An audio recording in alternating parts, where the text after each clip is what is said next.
ये 13 दोष ऐसे हैं जिसके जीवन में होंगे तो उसको कभी शांति, कभी सुख, कभी ऐश्वर्य ये टिकेगा नहीं और दुर्गति निश्चित हो जाएगी। बहुत ध्यान से सुने। एक श्लोक में 6 दोष और दूसरे श्लोक में 7 दोष। उपासक को कभी इन दोषों को अपने अंदर टिकने नहीं देना चाहिए। और जो संसार के मार्ग में चल रहे हैं, अगर इन दोषों में चलेंगे तो हुआ जो आपके पुण्य कर्मों से ऐश्वर्य है भी वो नष्ट हो जाएगा। आप दुख, चिंता, शोक से ग्रसित होकर बड़ा दुख में जीवन व्यतीत करेंगे और आपकी गति बिगड़ जाएगी, दुर्गति हो जाएगी। विकत्थनः स्पृहायुर्मनस्वी बिभ्रत कोपम चपलो अरक्षणश्च एतान् पापाः षण्णराः पाप धर्मान् प्रकुर्वते नोत्र सन्तः सुदुर्गे संभोग संविद विषमोति मानी दत्तानुतापी कृपणो बलीयान वर्ग प्रशंसी वनितास्तु देष्टा एते परे सप्तनशंस वर्गाः। जो अपने मुख से अपनी बड़ाई प्रशंसा करता है, ये 13 लिख लो दिमाग में, डायरी में, क्योंकि ये नोट हो रहा है, आवाज डाली जाएगी, आप बार बार सुन, इनसे बचिए। अपनी बड़ाई, अपनी प्रशंसा कभी अपने मुख से नहीं करना, नहीं तो आपके पुण्य नष्ट हो जाएंगे, बुद्धि भ्रष्ट माने गिर जाएगी। अगर परमार्थ में चल रहे हैं तो भी, और व्यवहार में तो पुण्य नष्ट हो ही जाएंगे। बुद्धि गिरी हुई तभी ऐसी बात होती है। और यह दोष बहुतायत है, ये बहुत प्रभावशाली है। अपनी बड़ाई मारना, इसको देख लो, पकड़ो, सत्संग है। अपने मुख से कभी अपनी बड़ाई ना करना। अगर कोई अपने मुख से अपनी बड़ाई करता है तो उसके सुकृत नष्ट हो जाते हैं, बुद्धि भ्रष्ट माने गिर जाती, पतित हो जाती है, फिर निर्णय ठीक नहीं। अगर हमारा सारथी, हमारा ड्राइवर मूढ़ हो तो कहीं भी हमको गिरा देगा, तो वो बुद्धि भ्रष्ट मतलब गिर जाती है, निर्णय करने लायक नहीं रहती। अपनी प्रशंसा अपने मुख से करना। दूसरा, लोलुपता, ये वृत्ति नहीं होनी चाहिए। धर्म से चलेंगे, धर्म के द्वारा जो हमें प्राप्त होगा उसी से हम अपना भरण पोषण करेंगे। आपके बच्चे स्वस्थ होंगे, बुद्धिमान होंगे, परिवार में बहुत सुख और शांति होगी। भले दीपक की तरह जलो, बहुत काल तक रहेगी। लक्ष्मी जी भी आपके घर में बहुत काल, हम ये नहीं कहते कि बहुत नहीं, जितनी है बहुत सुख शांति से चलोगे। अगर लोलुपता करोगे, हिंसा, छल कपट, व्यभिचार, चोरी, ऐसे धन आ जाए, वो आएगा, लेकिन वो हाइलोजन की तरह आएगा, एकदम प्रकाश और फ्यूज, बिल्कुल अंधकार करके जाएगा। देख लेना, तुम्हारे जो सुख के हेतु हैं, तुम्हारा शरीर, तुम्हारे बच्चे, तुम्हारी पत्नी, तुम्हारा परिवार, उसको देख के तुम रात दिन जलोगे बिना आग के। ऐसे उनके आचरण होंगे, ऐसे उनके अंग होंगे, ऐसे उनके दिमाग होंगे, ऐसा उनका व्यवहार होगा। ये लोलुपता अगर उपासक में या किसी में है तो उसको नष्ट कर देती है। सावधान। तीसरा, यदि आपका अपमान होता है तो आपको उसे सहन करना होगा, उससे आपके पाप नष्ट हो जाएंगे। जो तनिक सा भी अपमान होने पर बहुत क्रोध करके दूसरे का अपकार करने लगता है, ये आपका पतन करा देगा, ये आपको फंसा देगा, हृदय जलेगा, अर्थव्यवस्था नष्ट होगी, पूरा परिवार दुखी होगा। जरा सा अपमान की संभावना में आप किसी से भी भिड़ गए, किसी से भी, वो ये प्रवृत्ति आपका पतन कर देगी। उपासक में तो अपमान सहना अमृत है, नीचापमानम सुधा, पर व्यवहार में भी ज्यादा उत्तेजित मत होइएगा। ये तो कुछ मिनट की बात है, अगर आपने उसे मारा पीटा, रिपोर्ट हुई कानून की, ओ फंसते चले जाओगे, अर्थ जाएगा, समय जाएगा, चिंतन जाएगा, बहुत तरह से हानि हो जाएगी। अगर आप सह गए तो आपका सहना उसके लिए आग बन जाएगा। उमा क्षमा साप होते भारी, तुम्हें दंड देने की जरूरत नहीं, उसका एक कर्म ही उसे दंड दे देगा। आप शांत हो जाइए, आप सत्संगी हैं, आप शांत रहिए। चौथा, निरंतर क्रोध और उसका चिंतन। बैठे बैठे बस द्वेषियों का चिंतन ही हो रहा है, अंदर क्रोध का चिंतन और द्वेषियों का चिंतन ही हो रहा है। द्वेष भरी बातें, द्वेष भरे क्रियाएं, उन्हीं का चिंतन करके जलते रहना क्रोध से। उपासक को तो क्रोध करना ही नहीं चाहिए, बहुत शांत। ठीक है, अभ्यास में कभी क्रोध हो सकता है, उसको फिर समन करो, अंदर से प्रायश्चित, जैसा कि अब गलती हुई, आगे नहीं करेंगे। और व्यवहार में भी क्रोध को आप पीना सीखें। अगर बार बार आपका क्रोध प्रकट होता ही रहेगा, आपका स्वभाव बिगड़ जाएगा, आपके पुण्य नष्ट हो जाएंगे और आपका जीवन नष्ट हो जाएगा। देने वाला उतना दे देगा आपको, आनंदित रहो। पैसा खर्चा, सब पूरे जीवन का विध्वंस मचा दिया क्रोध ने। कहीं भी आप देखो, किसी से क्रोध करके देखो, फिर देखो तुम्हारा भजन चल रहा है, तुम्हारी वो आनंद वृत्ति है नहीं, जलोगे और वो जलन और गुस्सा दिलाएगी और वो बैठे बैठे जलोगे नहीं। ये क्रोध जो है, ये चाहे व्यवहार में हो चाहे परमार्थ में, दोनों की हानि करने वाला है। और आश्रित जनों की रक्षा ना करना।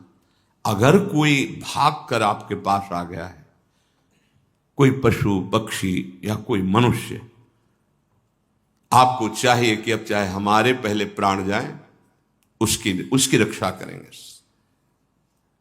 सीवी जैसे तो कोई बिरले ही होते हैं, पर इतना जरूर ध्यान रहे, जैसे कोई पशु पक्षी किसी भय से आपके सीमा के अंतर्गत आ गया है, अब उसकी रक्षा करनी है आपको।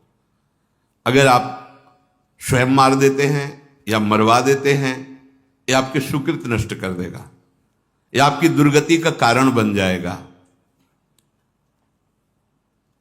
और जो पाप कर्म उत्साहित होकर करते हैं, उपासक को तो बहुत सावधान रहना चाहिए, पर व्यवहार में भी जो नहीं करना चाहिए, अगर वो पाप कर्म आपके द्वारा मन में प्रेरित हो रहे हैं, संकल्प बन रहा है, क्रियाएं हो रही, दुर्गति पक्की, पुण्य नष्ट हो जाएंगे, दुख अशांति बढ़ती चली जाएगी, कभी शांति नहीं प्राप्त कर पाएंगे। ऐसा नहीं कि जो मन में आवे सो करे।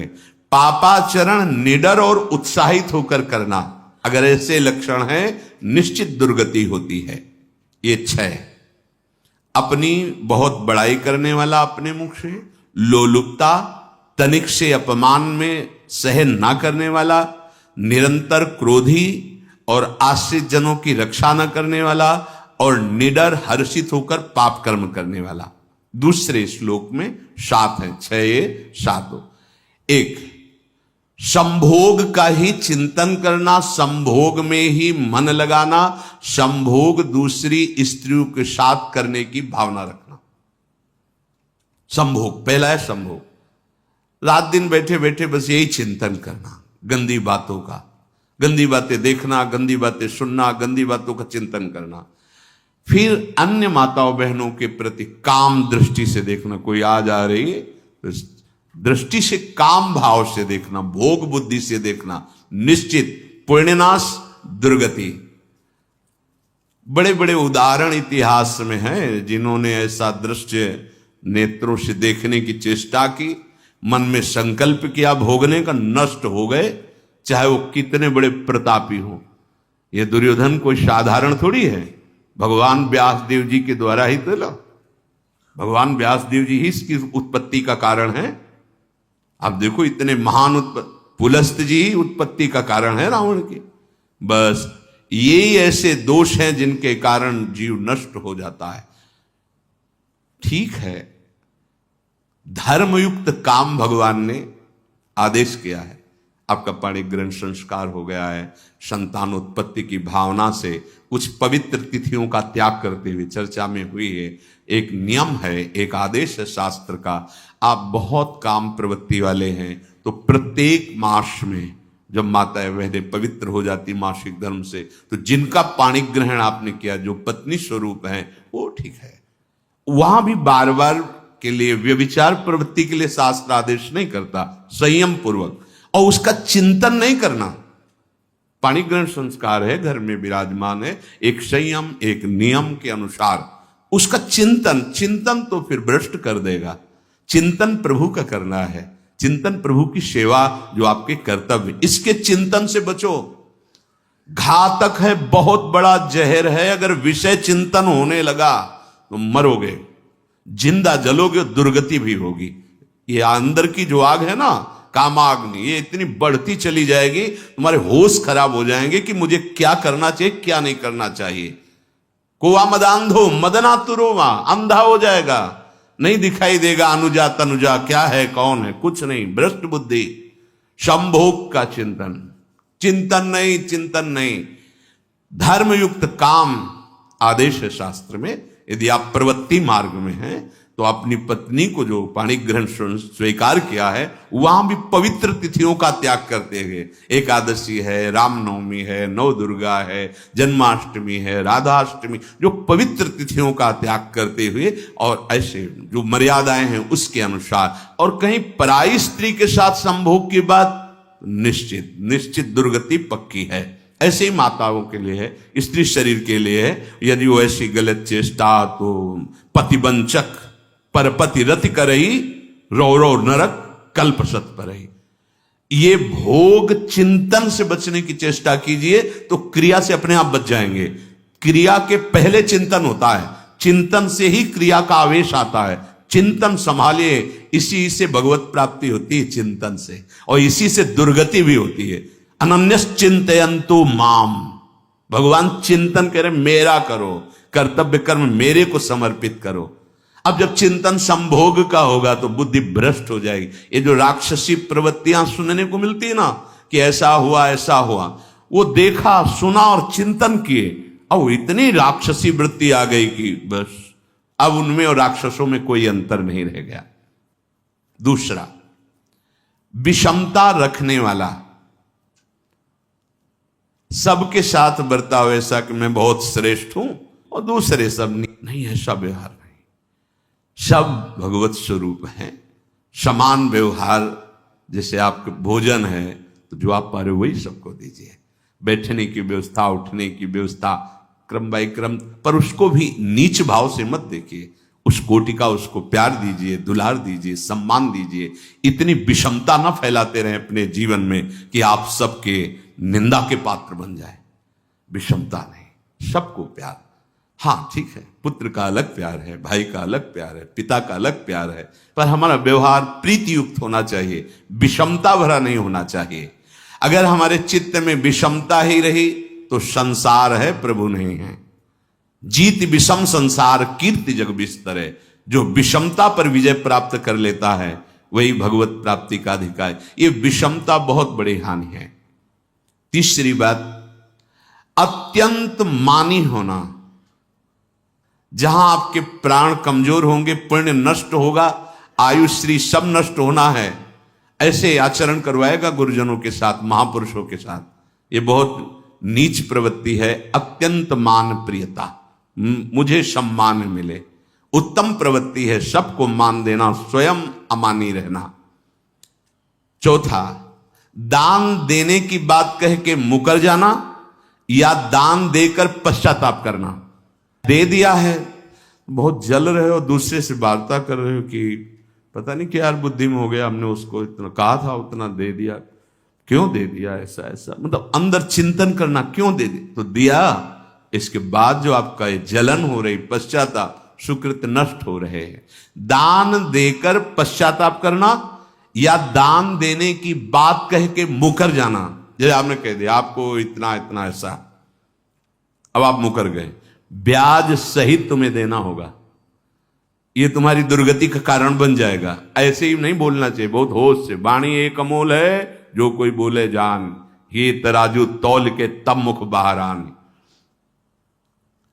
पांचवा, अत्यंत कृपण होना। ना परिवार को सुखी कर पा रहा, ना अपने को सुखी कर पा रहा है। एक एक सिक्का बैंक में जो मर गया। धन की वास्तविक गति यही है कि अपने परिवार को खूब उसकी अनुकूलता प्रदान करो, उसमें से कुछ हिस्सा किसी ऐसे को जिससे तुम्हें बदले में कुछ लेने की भावना ना हो। कोई साधु महात्मा, गाय, पशु पक्षी, किसी भी जीव बीमार है शरीरधारी, उसके जिससे कुछ कभी लेने की भावना ना हो, एहसान की भावना ना हो। सो धन धन्य प्रथम गति जाकी, धन्य हो गया उसका धन। अब वो कृपण का धन किसी काम में ना स्वसुख, ना परिवार के सुख, ना धर्म कार्यों में, व्यर्थ जीवन चला गया। उसी धन का चिंतन करना, उसी का संग्रह करना और उसी की रक्षा करते करते शरीर छोड़ देना, तो चिंतन बिगड़ गया। तो कह रहे हैं जो कृपणता है और अर्थ और काम की प्रशंसा, उसी की चर्चा, उसी का चिंतन, रुपया और भोग, उसी की चर्चा कर, जहां बैठे रुपया की चर्चा, भोग की चर्चा, जहां एकांत में बैठे उसी का चिंतन, कैसे रुपया बढ़े, कैसे भोग मिले। और अगर अवसर मिला तो रुपया अधर्म से आवे चाहे धर्म से, उसको इसकी कोई परवाह नहीं। भोग चाहे धर्म से हो चाहे अधर्म से, जिसका अर्थ और काम भोग ही चिंतन है वो धर्म नहीं। जिसका धर्म चिंतन का विषय है तो अर्थ और काम भी ऐसा होगा जो मोक्ष प्रदान करने वाला हो। धर्म, अर्थ, काम, मोक्ष। और जो बालक, स्त्री, पागल, असहाय, जो इनकी रक्षा न करके इनकी हानि करता है, दुर्गति निश्चित है। माना आपकी पत्नी है, उसका स्वभाव बिगड़ा हुआ है, क्रोधी है, कटु वचन बोल, लेकिन आपके ही प्रारब्ध के लिए, माना आपका पति ऐसा स्वभाव वाला, पर आपके ही प्रारब्ध से तो संयोग बना है आकर, अब इसका निर्वाह कर ले जाओ तो पवित्र हो जाओगे दोनों। और अगर झगड़ा और लड़ाई और मारपीट और कहीं हिंसा आदि के रूप में उतर गए तो फिर और करनी बिगड़ गई। बालक है, आप उसको ज्ञान नहीं कि आप पवित्र है, क्या आप पवित्र है, उसको ज्ञान नहीं कि आप उसके साथ व्यवहार अच्छा कर रहे हैं कि बुरा कर रहे हैं। रक्षा करनी है आपको, शोषण नहीं करना। कह रहे स्त्री, बालक और पागल, जैसे विक्षिप्त है, पागल है, आपको रक्षा करनी है। बन जाए तो उसको भोजन, ऐसा नहीं कि ईंट मारो, उसको अपमानित करो।